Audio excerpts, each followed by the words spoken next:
ਸਤਿ ਸ਼੍ਰੀ ਅਕਾਲ ਜੀ। ਮੈਂ ਹਰਦੀਪ ਸਿੰਘ ਗਹੂਣ ਤੇ ਤੁਸੀਂ ਦੇਖ ਰਹੇ ਹੋ ਲਿਬਰਲ ਟੀਵੀ ਪੰਜਾਬੀ। ਲੋਕਾਂ ਦੀ ਆਵਾਜ਼ ਲੋਕਾਂ ਲਈ।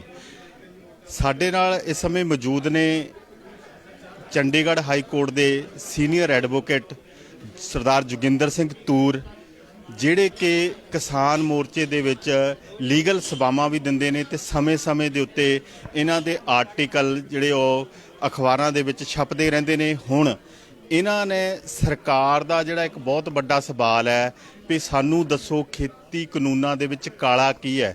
ਇਹਦੇ ਉੱਤੇ ਕਿਹਨਾਂ ਨੇ ਬੁੱਕਲੈਟ ਜਾਰੀ ਕੀਤਾ ਹੈ, ਖੇਤੀ ਕਾਨੂੰਨਾਂ ਵਿੱਚ ਕਾਲਾ ਕੀ ਹੈ। ਸਰ, ਮੇਰਾ ਵੀ ਉਹੀ ਸਵਾਲ, ਖੇਤੀ ਕਾਨੂੰਨਾਂ ਵਿੱਚ ਕਾਲਾ ਕੀ ਹੈ।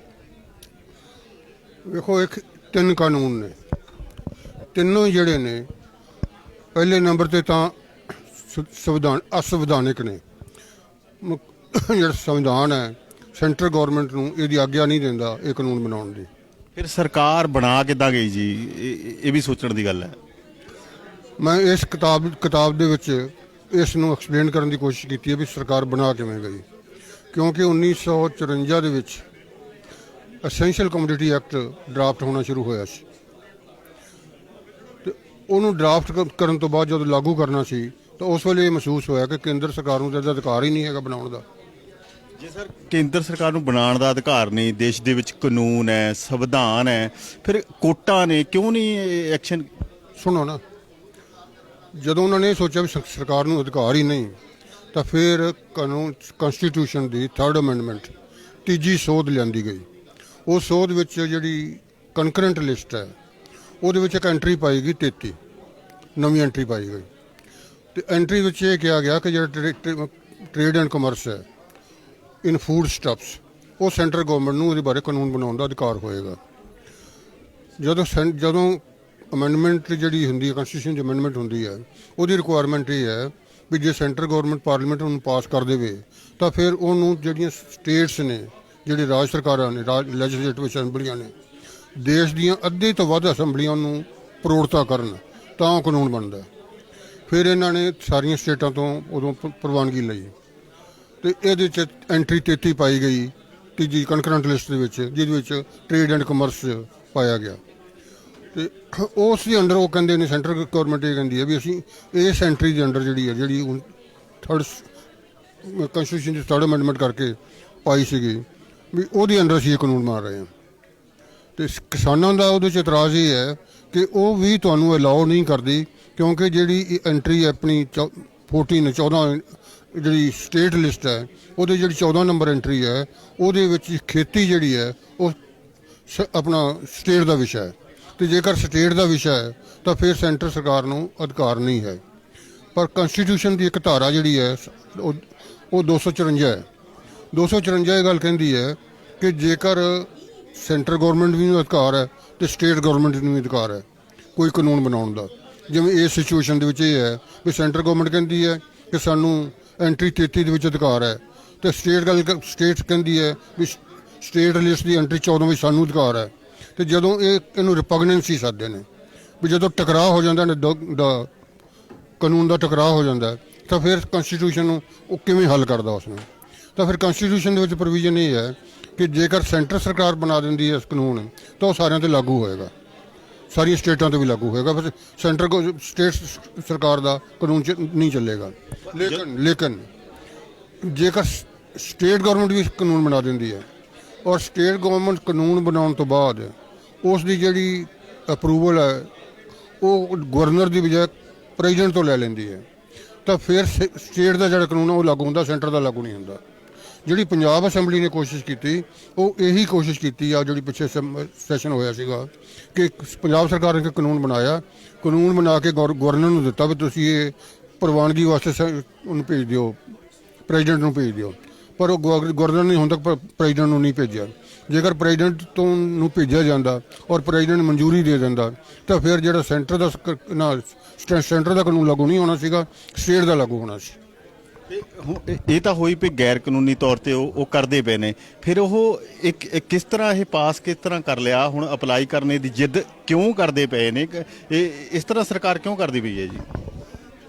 ਸਰਕਾਰ ਜਿਹੜੀ ਹੈ ਨਾ, ਜਿਹੜੀ ਖੇਤੀ ਸੈਕਟਰ ਹੈ ਇਹਨੂੰ ਆਪਣੇ ਹੱਥ 'ਚ ਲੈਣਾ ਚਾਹੁੰਦੀ ਹੈ। ਅਸਲ 'ਚ ਮਸਲਾ ਇਹ ਹੈ ਤੇ ਆਪਣੇ ਹੱਥ 'ਚ ਲੈਣਾ ਚਾਹੁੰਦੀ ਹੈ ਜਾਂ ਜਿੱਦਾਂ ਕਿਸਾਨ ਕਹਿੰਦੇ ਵੀ ਕਾਰਪੋਰੇਟ ਘਰਾਣੇ ਨੂੰ ਦੇਣਾ ਚਾਹੁੰਦੀ ਹੈ? ਅਸਲ ਮੁੱਦਾ ਤਾਂ ਇਹੀ ਹੈ ਨਾ ਵੀ ਆਪਣੇ ਹੱਥ 'ਚ ਲੈ ਕੇ ਕਾਰਪੋਰੇਟ ਘਰਾਣੇ ਨੂੰ ਦੇਣਾ ਚਾਹੁੰਦੀ ਹੈ। ਤੁਸੀਂ ਜਿਹੜਾ ਵਰਲਡ ਦਾ ਟ੍ਰੈਂਡ ਹੈ ਨਾ ਇਸ ਵੇਲੇ, ਉਸ ਵੱਲ ਵੇਖੋ ਵੀ ਵਰਲਡ ਦਾ ਟ੍ਰੈਂਡ ਇਸ ਵੇਲੇ ਕੀ ਹੈ। ਮੇਰਾ ਆਰਟੀਕਲ ਵੀ ਛਪਿਆ ਇਸ ਮਸਲੇ ਤੇ ਮੈਂ ਕਿਤਾਬ ਦੇ ਵਿੱਚ ਵੀ ਐਕਸਪਲੇਨ ਕੀਤਾ ਇਸ ਗੱਲ ਨੂੰ ਵੀ ਵਰਲਡ ਦਾ ਟ੍ਰੈਂਡ ਇਸ ਵੇਲੇ ਇਹ ਹੈ ਵੀ ਆਉਣ ਵਾਲੇ ਸਮੇਂ ਦੇ ਵਿੱਚ ਸਭ ਤੋਂ ਜ਼ਿਆਦਾ ਮੰਗ ਕਿਹੜੀ ਚੀਜ਼ ਦੀ ਹੋਣੀ ਹੈ। ਅੱਜ ਤੋਂ 10-20 ਸਾਲਾਂ ਨੂੰ ਤਾਂ ਸਭ ਤੋਂ ਜ਼ਿਆਦਾ ਮੰਗ ਜਿਹੜੀ ਹੋਣੀ ਹੈ ਉਹ ਖੁਰਾਕ ਦੀ ਹੋਣੀ ਹੈ, ਕਿਉਂਕਿ ਜਿਹੜੀ ਧਰਤੀ ਹੈ, ਧਰਤੀ ਦਾ 3 ਹਿੱਸੇ ਜਿਹੜੇ ਨੇ ਉਹ ਪਾਣੀ ਥੱਲੇ ਨੇ। ਜਿਹੜਾ ਇੱਕ ਹਿੱਸਾ ਹੈ ਉਹਦੇ 'ਚ ਪਹਾੜ ਨੇ, ਉਹਦੇ ਜੰਗਲਾਤ ਨੇ, ਉਹਦੇ 'ਚ ਦਰਿਆ ਨੇ, ਉਹਦੇ 'ਚ ਸੜਕਾਂ ਨੇ, ਉਹਦੇ 'ਚ ਮਕਾਨ ਨੇ। ਤਾਂ ਫਿਰ ਕਿਹੜਾ ਖੇਤੀਯੋਗ ਰਕਬਾ ਹੈ ਉਹ ਬਹੁਤ ਘੱਟ ਰਹਿ ਜਾਂਦਾ ਹੈ। ਇਹ ਤਾਂ ਗੱਲ ਹੋ ਗਈ ਜੀ ਵੀ ਸਰਕਾਰ ਦੀ ਮਨਸ਼ਾ ਦੀ ਤੇ ਗੈਰ ਕਾਨੂੰਨੀ ਤੌਰ ਤੇ ਜਿਹੜੇ ਕਿਸਾਨੀ ਬਿੱਲ ਨੂੰ ਫਾਰਮੈਟ ਕਰਨੇ ਦੀ। ਉਸ ਤੋਂ ਬਾਅਦ ਜਿਹੜਾ ਅਸੀਂ ਸਟਾਰਟਿੰਗ ਤੋਂ ਕੀਤਾ ਵੀ ਸਰਕਾਰ ਵੀ ਇਹ ਕਹਿ ਰਹੀ ਹੈ ਵੀ ਅਸੀਂ ਤਾਂ ਕਿਸਾਨਾਂ ਦੀ ਭਲਾਈ, ਕਿਉਂਕਿ ਇਹਦਾ ਨਾਂ ਵੀ ਜਿਹੜਾ ਬਿੱਲ ਸਰਕਾਰ ਲੈ ਕੇ ਆਈ ਹੈ ਖੇਤੀ ਸੁਧਾਰ ਬਿੱਲ ਹੈ, ਉਹ ਕਹਿੰਦੇ ਕਿਸਾਨਾਂ ਦੀ ਭਲਾਈ ਵਾਸਤੇ ਹੈ।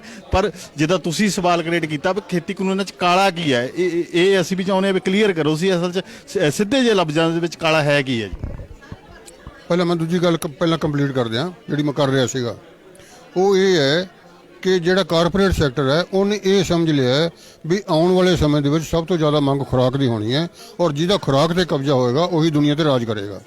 ਤਾਂ ਇਸ ਵੇਲੇ ਜਿਹੜਾ ਅਮਰੀਕਾ ਦਾ ਸਭ ਤੋਂ ਵੱਡਾ ਜਿਹੜਾ ਦਸਤਕਾਰ ਹੈ ਬਿਲ ਗੇਟਸ, ਉਹਨੇ ਅਮਰੀਕਾ ਦੇ ਵਿੱਚ 2,50,000 ਏਕੜ ਜ਼ਮੀਨ ਖਰੀਦ ਲਈ ਹੈ ਖੇਤੀ ਵਾਲੀ, ਕਿਉਂਕਿ ਉਹ ਖੇਤੀ ਜਿਹੜੀ ਖੁਰਾਕ ਤੇ ਕਬਜ਼ਾ ਕਰਨਾ ਚਾਹੁੰਦੇ ਨੇ।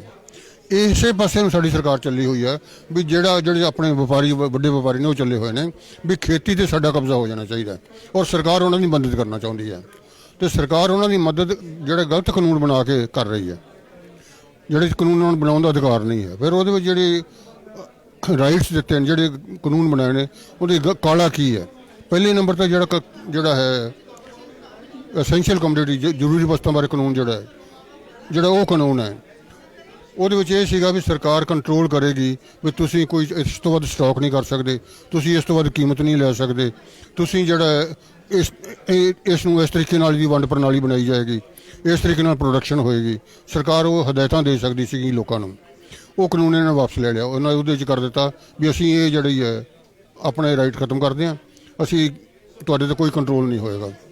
ਤੇ ਉਹਦੇ 'ਚ ਇਹ ਕਰ ਦਿੱਤਾ ਵੀ ਅਸੀਂ ਜੇ ਕਰਨਾ ਹੋਇਆ ਤੇ ਜੇਕਰ ਦੇਸ਼ ਦੇ ਵਿੱਚ ਜੰਗ ਲੱਗ ਜਾਏ ਜਾਂ ਕਾਲ ਪੈ ਜਾਏ ਜਾਂ ਇਹੋ ਜਿਹੀ ਹੋਰ ਸਿਚੁਏਸ਼ਨ ਹੋ ਜਾਏ ਤਾਂ ਹੀ ਕੰਟਰੋਲ ਆਰਡਰ ਜਾਰੀ ਕਰਾਂਗੇ, ਨਹੀਂ ਤਾਂ ਅਸੀਂ ਕੋਈ ਕੰਟਰੋਲ ਆਰਡਰ ਜਾਰੀ ਨਹੀਂ ਕਰਾਂਗੇ।